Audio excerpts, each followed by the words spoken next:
Iran में 12 missile launch sites पर attack हुआ, ये बड़ी खबर मिल रही है। इजरायली वायुसेना ने मिसाइल लॉन्च साइट्स पर हमला किया है, ये इस वक्त की बड़ी जानकारी हम दे रहे हैं। इजराइल लगातार एक्शन मोड में है। ईरान में 12 मिसाइल लॉन्च साइट्स थी जहां से मिसाइल हेड कर रही थी इजराइल की तरफ, जहां पर अटैक किया जा रहा था। और ये देखिए, ये वीडियो जारी किया गया आईडीएफ की तरफ से।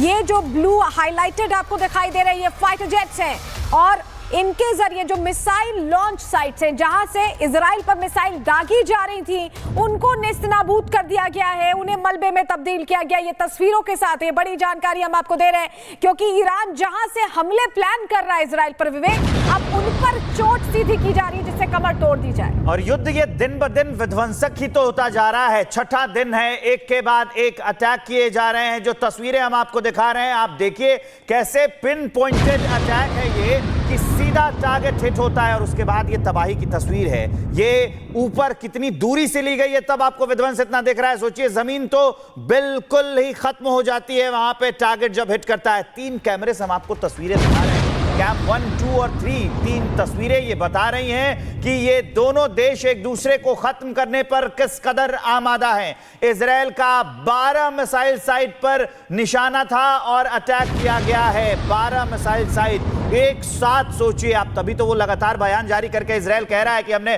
करीब 40% मिसाइल क्षमता ईरान की कम कर दी है। इजरायली मीडिया लगातार ऐसा दावा कर रही है कि क्षमता मिसाइल की ईरान की लगातार घटती जा रही है।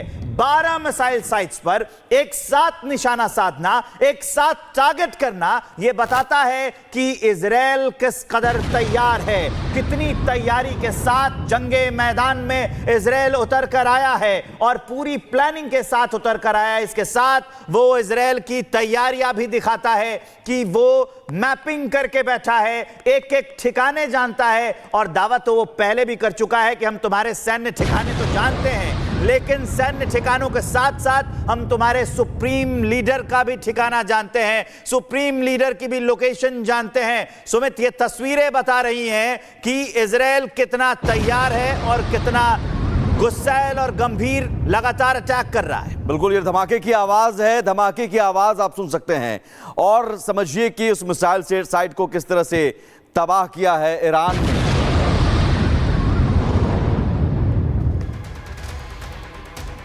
तो तेहरान से उठी जंग की आग अब तेल अवीव तक पहुंच चुकी है। ईरान ने इजराइल को खुले युद्ध की चेतावनी दे दी है। अयतुल्लाह खामनेई ने ऐलान कर दिया है कि अब रहम नहीं होगा, सिर्फ कहर बरसेगा।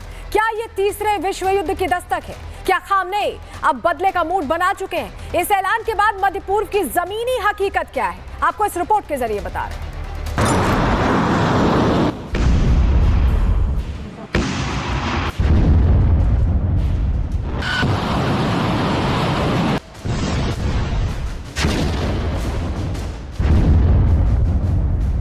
जंग शुरू हो चुकी है।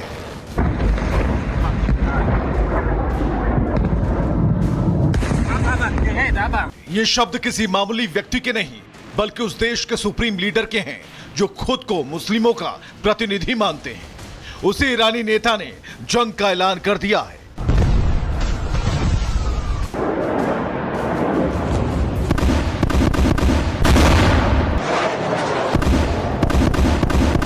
पिछले 6 दिन से इजराइल ईरान पर बम बरसा रहा है, तो ईरान भी उसे जवाब दे रहा है।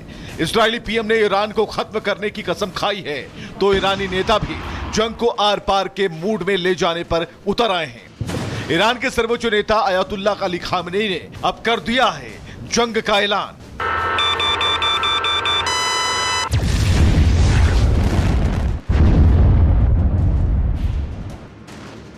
खामनेई ने सोशल मीडिया प्लेटफॉर्म एक्स पर एक पोस्ट में लिखा है, जंग शुरू हो गई है, हम यहूदी शासन को कड़ा जवाब देंगे, उन पर कोई दया नहीं दिखाएंगे। खामनेई के ऐलान के कुछ ही मिनट बाद ईरानी सेना ने इजराइल को जवाब दिया। 45 मिनट के भीतर ईरान की जमीन से इजराइल पर 25 मिसाइलें दागी गईं। ये सिर्फ मिसाइलें नहीं थीं, ये खामोश धमाके थे, एक बड़े युद्ध का संकेत था।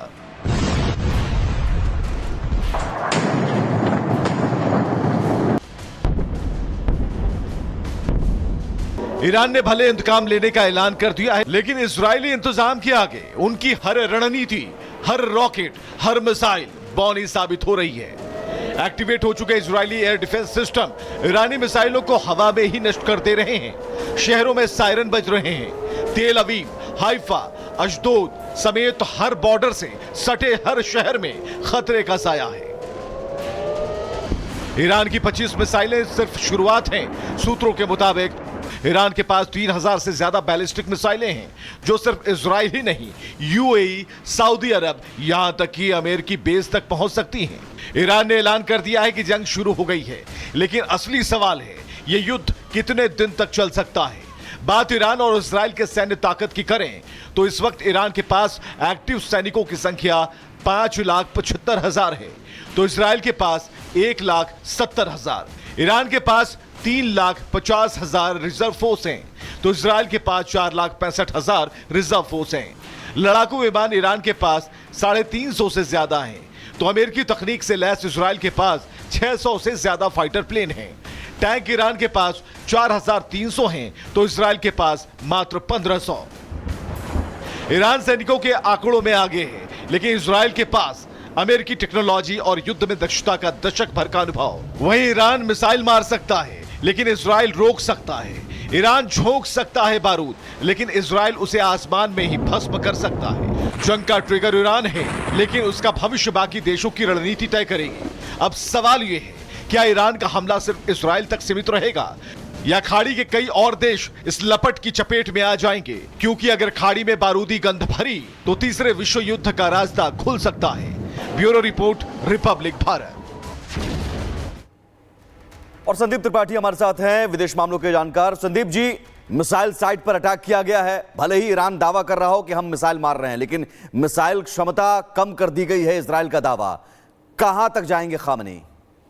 देखिए, खामनेई ने अभी उन्होंने जो डिक्लेरेशन किया कि ये हमारे पूरी तरह से हम जंग में उतर चुके हैं और हम खात्मा करके रहेंगे, तो एक देखिए इस तरीके की जो पोस्चरिंग है, स्टेटमेंट है, दोनों तरफ से आते रहेंगे। हमने हमेशा युद्ध में देखा है कि कोई देश अपना साइकोलॉजिकल बढ़त हमेशा लेकर चलता है।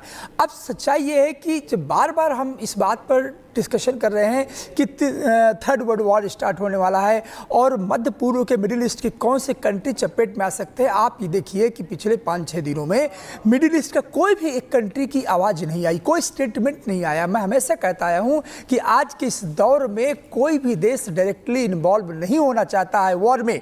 सबके अपने हित है, और हित जब जुड़े हुए हैं, इंटरकनेक्टेड इंटरेस्ट सब एक दूसरे से, इकोनॉमिकली, डिजिटली और कल्चरली, पॉलिटिकली सब जुड़े हुए हैं, तो अब अमेरिका को भी छोड़ दिया जाए, क्योंकि वही एक अपनी पोस्चरिंग करता है, क्योंकि उसके अपने हित हैं मिडिल ईस्ट पर वो चाहता है कि उसको चुनौती देने वाला एक जो ईरान बचा उसको खत्म कर दे।